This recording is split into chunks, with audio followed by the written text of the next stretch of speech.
Like Iron Man coming out of his cave, he wanted a cheeseburger and a press conference. Well, I wanted a movie and a review. We're back, baby.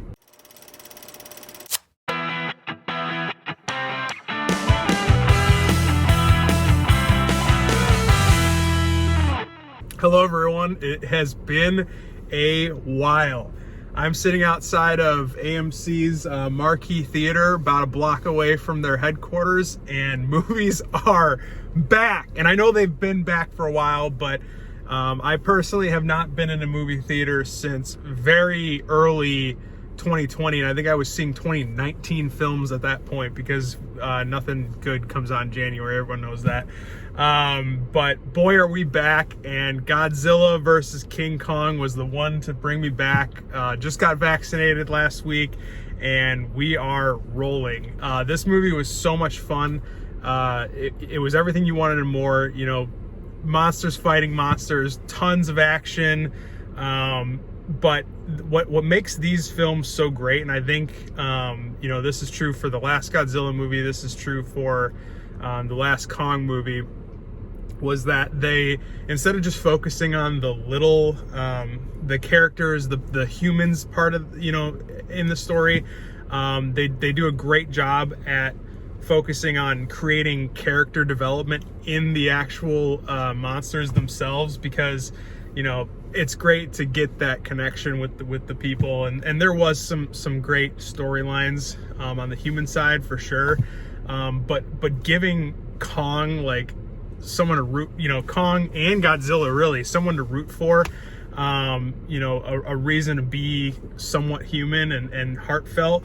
Man, maybe it was just because I haven't been in a movie theater in so long, but I was like tearing up watching Kong, you know, sign language to people, and it was just, I don't know, it was incredible. So not only do we get great storylines, reason to root for both sides, you know, this movie didn't take itself too seriously, which was awesome to see.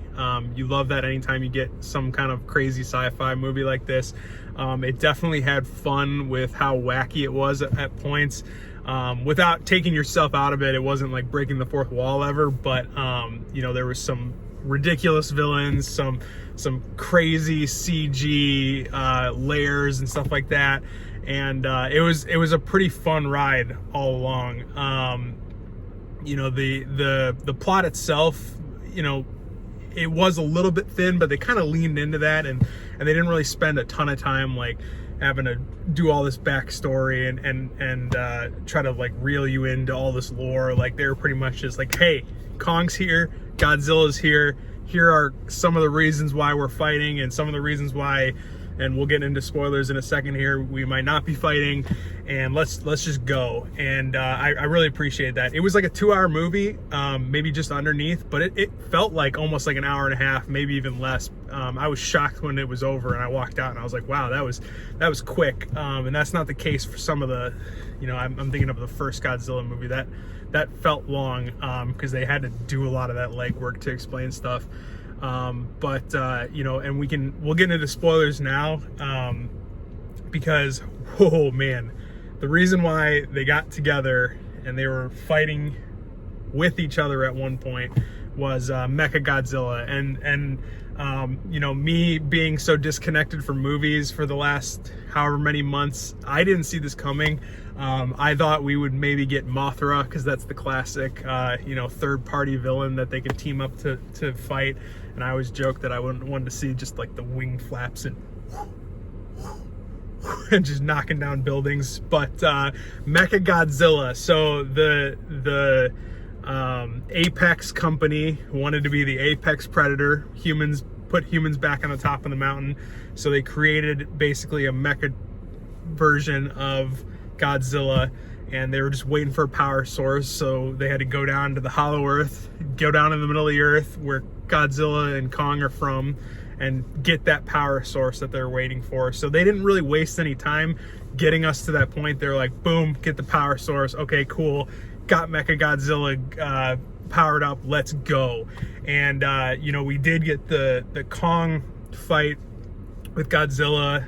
They didn't want to, there's two alphas, and you can't have two alphas. So they spend about a third of the movie just beating the crap out of each other for basically no reason, which is always fun to watch, and it was always entertaining. Godzilla absolutely had the upper hand at first because he was breathing fire, that blue flame that just is not fair. But then eventually they get King Kong down into the center of the earth, the hollow earth, where he is able to reunite with his like tribe of kingdom or whatever he had going down there. They didn't spend a ton of time explaining that, but there was definitely some vibes of like there used to be some sort of like consulate or something like that, because there was these like crazy chairs and a power source that goes around it. So he finds his long lost axe that he had assumingly carried around forever, gets that charged up. It's the same power source that powers Godzilla's fire breath, of course. So now we got an even playing field. Godzilla, like the crazy monster he is, just decides to shoot fire straight down into the middle of the earth, jumps down in there, starts causing trouble. Kong comes back up, they get to fighting, and Kong wins match 2, and they even make a kind of joke like, oh, round 2, Kong won it.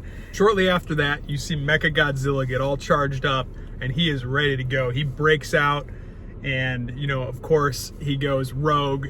They can't control him. He's thinking for himself, and, oh man, Godzilla and Kong are in for it. Mechagodzilla gets out, just starts blowing through stuff, like breathing red fire. He's got the red eyes, and he is just kicking ass, taking names, and it's brutal. Kong gets knocked out. He gets a shoulder dislocated. He's like, his heart's like slowing down. He's about to die. Godzilla's just hanging on for dear life. He's just getting the crap beat out of him, and they have to restart Kong's heart by putting this charge on him, some explosion, and they were able to do that.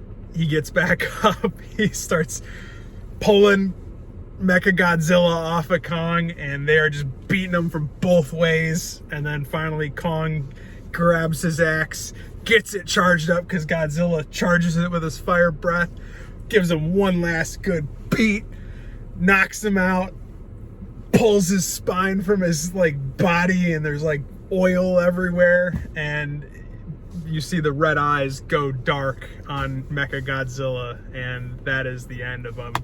And you see Kong and Godzilla kind of give each other like the death stare afterwards, and Kong just drops his axe, and they're like, you know what, you're pretty cool.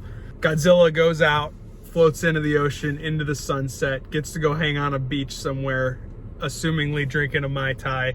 Kong gets to go back to Center Earth. He's the king of the kingdom. He's having a great time. All of his human friends are there hanging out with him. The little girl that's been talking to him that he's like infatuated with and is protecting is there with him.